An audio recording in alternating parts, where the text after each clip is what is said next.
ஒடிசா மாநிலத்தின் தேன்கனல் மாவட்டத்தில் ஒரு கிறிஸ்தவ போதகர் மீது கடுமையான தாக்குதல் நடத்தப்பட்டுள்ளது. பிபின் பிஹாரி நாயக் என்ற கிறிஸ்தவ போதகர் மீது இந்துத்துவ அமைப்பைச் சேர்ந்தவர்கள் தாக்குதல் நடத்தியதாக தெரிவிக்கப்படுகிறது. அவரை கடுமையாக அடித்து மாட்டுச் சாணம் சாப்பிட கட்டாயப்படுத்தியதுடன் செருப்புகளால் செய்யப்பட்ட மாலையை அணிவித்தும் ஜெய் ஸ்ரீராம் என்று முழங்கச் சொல்ல முயன்றதாக கூறப்படுகிறது. இந்த சம்பவம் ஜனவரி 4ஆம் தேதி நடைபெற்றது.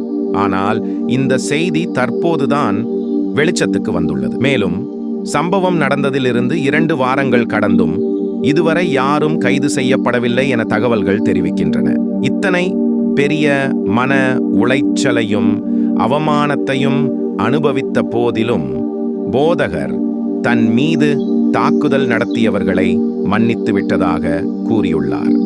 கேத்தலிக் கனெக்ட் அமைப்புடன் புதன்கிழமை நடந்த பேட்டியில் அவரை தாக்கியும் அவமதித்தும் இருந்தவர்களை தான் மன்னித்து விட்டேன் என்று அவர் தெரிவித்துள்ளார். இந்த சம்பவம் தேன்கனல் மாவட்டத்தின் பார்ஜங் கிராமத்தில் போதகர் பிபின் பிஹாரி நாயக்குடன் மற்றும் சிலர் சேர்ந்து ஒரு வீட்டில் ஜெபக்கூட்டம் நடத்திய போது இந்த தாக்குதல் நடைபெற்றதாக ஒடிசாவில் இருந்து வெளிவரும் சத்யா ஹிந்தி என்ற தினசரி நாளிதழ் செய்தி வெளியிட்டுள்ளது.